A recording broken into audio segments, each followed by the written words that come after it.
विकसित मथुरा के लिए हेमा मालिनी जैसी प्रतिनिधि चाहिए जो आपकी आवाज को संसद में पहुंचा करके अपनी कला के माध्यम से भी, अपनी प्रतिभा के माध्यम से भी यहाँ को एक नई पहचान दिला सके, एक पहचान उसके माध्यम से मिल सके। और हमारा मानना है मोदी जी ने 2 वर्ष में, तो पिछले 2 कार्यकाल में, पिछले 10 वर्ष में 11वीं अर्थव्यवस्था से भारत को पहुंचाया है 5वीं बड़ी अर्थव्यवस्था के रूप में। और तीसरे कार्यकाल में, मोदी जी के तीसरे कार्यकाल के लिए भारत को दुनिया की तीसरी बड़ी अर्थव्यवस्था बनाना है।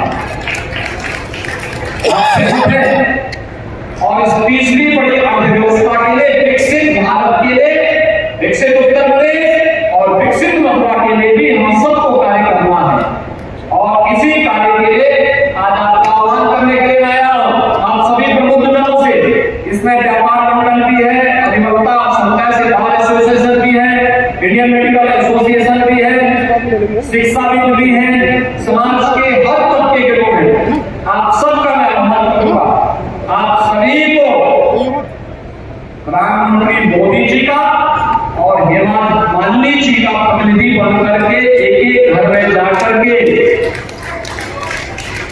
इस पूरे चुनाव को अपने हाथों में लेना है। सभी लोग सहमत हैं? सभी लोग सहमत हैं? सभी लोग सहमत हैं ना?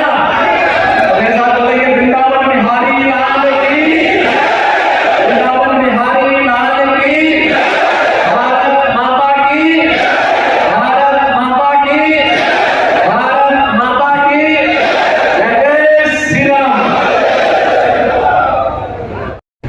ये अपने परिवार तक ही सीमित होंगे, लेकिन दूसरे तरफ 140 करोड़ लोगों का अपना परिवार मानने वाले मोदी का परिवार भी है। और इसलिए मोदी के परिवार का हिस्सा बनकर के हम सब नए भारत का रक्षण कर सके, यह कार्य हम सबको करना है। यानी मोदी का मतलब 12 करोड़ अन्नदाता किसानों को प्रधानमंत्री किसान सम्मान, मोदी जी का मतलब 4 करोड़ गरीबों के सिर पर छत, मोदी जी को मतलब 12 करोड़ गरीबों को घर में शौचालय। पहचान बनी है, लोग सम्मान के साथ भारत को देखते हैं। हमारे देश के प्रति सम्मान का मतलब 140 करोड़ भारतीय दुनिया के अंदर कहीं भी जाता है तो उसके लिए दुनिया के सामने एक सम्मान देने का एक भाव उसके मन में पड़ता है। ये भारत की हर भारतवासी को सम्मान मिलता है। आज भारत के पासपोर्ट की कीमत बढ़ी है, किसके कारण? मोदी जी के द्वारा पिछले 10 वर्ष के अंदर प्रयास किया गया है, जो विश्वास देश के अंदर बना है। भारत ने जो कार्य किए हैं, सीमा को सुरक्षित भी किया है, इंफ्रास्ट्रक्चर के भी बड़े बड़े कार्य हुए हैं, highway, railway, airport, medical college, विश्वविद्यालय, नए नए संस्थाओं का निर्माण हो रहा है, नई नई चीजें आ रही हैं। और गरीब कल्याणकारी योजनाओं का लाभ किस रूप में दुनिया में देखा है भारत के ऊपर, बिना भेदभाव के प्रत्येक व्यक्ति को दिया गया। आपने 2014 के पहले गरीब कल्याण के नाम पर देखा होगा, व्यक्ति को, जाति को, मत और मजहब को ध्यान में रखकर के योजनाएं बनाई, चेहरा देख करके, जाति और भाषा देख करके योजनाओं का लाभ दिया जाता है। लेकिन 14 के बाद ऐसा नहीं, 14 के बाद तो मोदी जी ने 14 में एक मंत्र दिया था, सबका साथ और सबका विकास का। सबका साथ और सबके विकास के लोग बिना भेदभाव की योजनाओं का माध्यम व्यक्ति को भारी पैमाने पर हर गांव, हर गरीब, हर किसान, हर नौजवान, हर महिला, हर व्यापारी इन योजनाओं से जुड़ चुका। कोई ये नहीं कह सकता कि मैं इन योजनाओं से वंचित हूं। सुरक्षा सबको, समृद्धि सबको, लोक कल्याण का भाव सबके लिए। हमने पुष्टिकरण नहीं बल्कि मोदी जी ने हर नागरिक की संतुष्टि को आधार बनाया है, किसी जाति मत और मजहब की पुष्टिकरण को आधार नहीं बनाया। और परिणाम है उसने भारत को एक नई पहचान दी। भारत आज एक नए भारत के रूप में जाना जा रहा है, जहां युवा की आजीविका की व्यवस्था भी है। तो आम रूप से ये पहचान आपकी बनी रह सके, और इसके लिए उन्होंने जिस प्रतिबद्धता के साथ, जिस ईमानदारी के साथ, जिस निष्ठा के साथ यहाँ की सेवा की कितनी बड़ी गाथा, कितनी बड़ी फिल्म जगत की कलाकार, और कितना समय अपने संसदीय क्षेत्र को देकर के वहां के मुद्दों को संसद में रख करके, विभिन्न मंत्रालयों के सामने रख करके, और मैं तो वचन देता हूं कि प्रदेश में भी आकर के मुख्यमंत्री के सामने भी यहाँ की बातों को रखती है कि हमारे बरसाना की ये समस्याएं हैं, इनका समाधान होना ही है, इनका समाधान होना ही है। यानी इस प्रतिबद्धता के साथ कार्य बहुत कम होता है, बहुत कम देखने को मिलता है। और सचमुच अगर इस प्रकार के प्रतिनिधि हो जाए तो मित्रों फिर कोई समस्या नहीं रहती, अपने आप ही समस्या समाधान का रास्ता तलाश लेती है, समस्या का रास्ता यदि समाधान का रास्ता निकालती है। हमारा बड़े क्षेत्र को समाधान देता है, समस्या नहीं देता है। बड़ी से बड़ी समस्या का समाधान किसने दिया? आज से नहीं दे रहा है, पिछले हजारों वर्षों से दे रहा है, और हजारों वर्षों की उस समस्या का समाधान का रास्ता जब आप देते हैं तो आपके साथ मुझे भी जोड़ने में आनंद की अनुभूति होती है। मैं आपके उस अवसर पर केवल आपसे ये बात कहने के लिए आया हूं कि हम लोगों ने बदलते हुए इस चुनाव को देखा, पूरे देश को देखा, और 10 वर्ष में बहुत नजदीक से हम लोगों ने इस चीज को महसूस किया। मैं इन प्रबुद्धजनों के सामने यही प्रश्न करना चाहता हूं। पूरा देश आज एक प्रश्न कर रहा है, और प्रश्न ये इस चुनावी समर में वो खेले बहुत स्पष्ट नजर आ रहे हैं, बहुत स्पष्ट नजर आ रहे हैं। और वह है ये पक्ष के लिए फैमिली फर्स्ट है, तो मोदी जी के नेतृत्व में जो पक्ष है उसके लिए नेशन फर्स्ट है। एक पक्ष जो फैमिली फर्स्ट की बात करता है वो अपने कृत्यों से माफिया राज को प्रश्रय देता है, लेकिन मोदी जी का पक्ष कानून की राज को प्रभावी ढंग से लागू करने का काम करता है। एक पक्ष जो माफिया राज को प्रश्रय देता है और भ्रष्टाचार का पक्षधर है, और मोदी जी का पक्ष जीरो टॉलरेंस का पक्षधर है। एक पक्ष जो माफिया राज और पुष्टिकरण का पक्षधर है, वह पुष्टिकरण के नाम पर व्यक्ति जाति मत और मजहब के आधार पर समाज को बांटना चाहता है। लेकिन मोदी जी के नेतृत्व में सबका साथ और सबके विकास के माध्यम से जातिवाद नहीं बल्कि गरीब कल्याणकारी योजनाओं का लाभ बिना भेदभाव के समाज के हरेक तबके भी और विकास भी, इन दोनों को लेकर के आज देश के अंदर एक नया जो प्रवाह पैदा हुआ है, यह सबको देखने को मिला हुआ। मैं पिछले 15 दिन से एक गाना सुन रहा हूं, और मैं हर बार होली में बचपन से ही होली के गानों को जब सुनता था, एक बात मुझे ध्यान में आती थी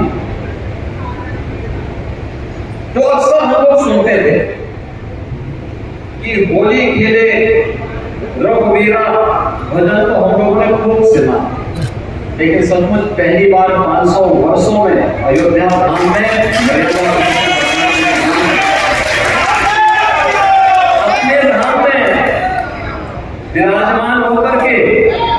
होली के साथ साथ दर्शन भी हम सबको कराए और मथुरा वृंदावन की कुछ गलियां भी इंतजाम तो कर ही रही थी।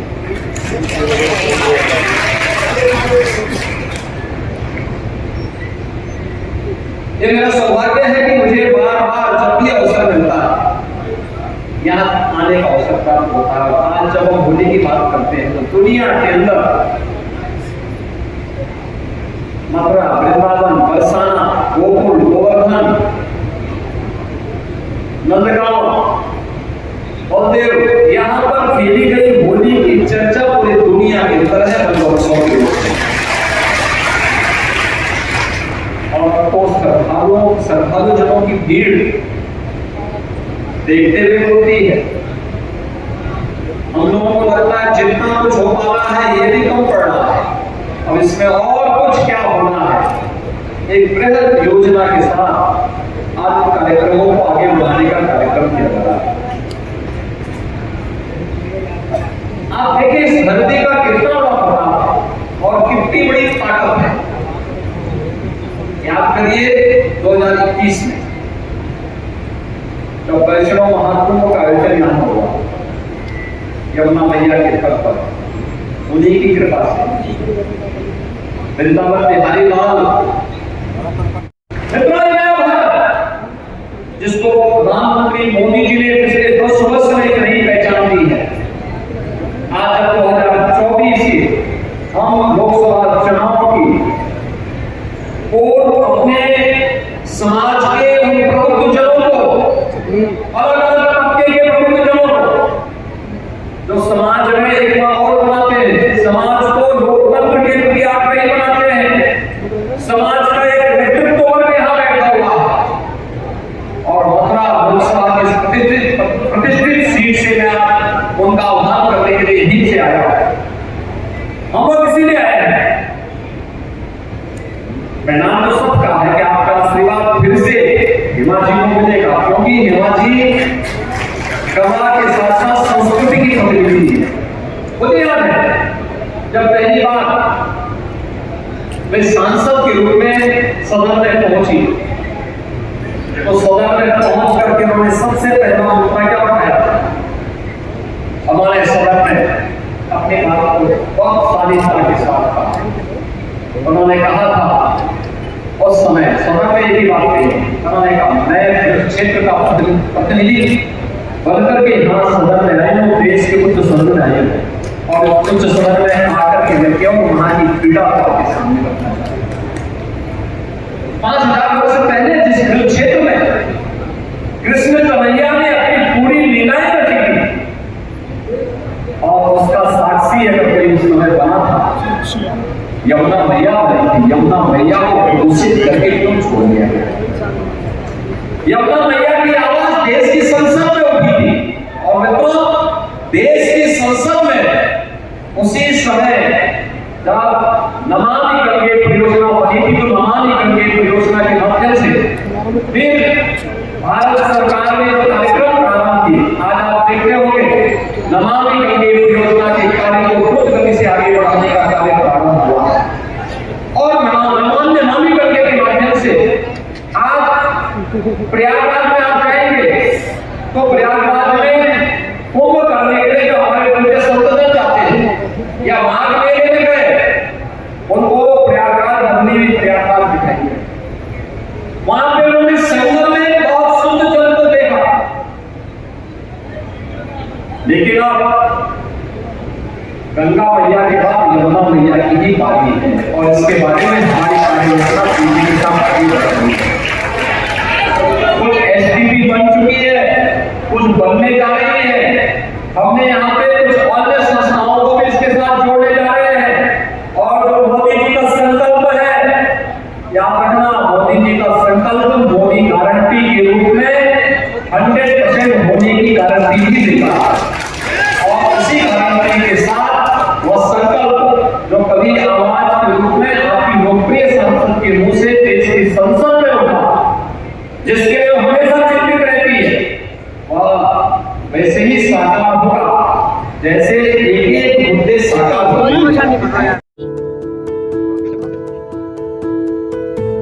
मथुरा में मोबाइल रिपेयरिंग की एकमात्र दुकान जसवंत टेलीकॉम। विजिट करें जसवंत टेलीकॉम, मंडी चौराहे के पास, हाईवे प्लाजा के सामने। मोबाइल रिपेयरिंग और एसेसरीज का होलसेल व रिटेल के उचित विक्रेता। मथुरा की नंबर 1 शॉप जसवंत टेलीकॉम। भी एक बार जरूर विजिट करें। The best mobile repair all over India. Mobile number 9837851017।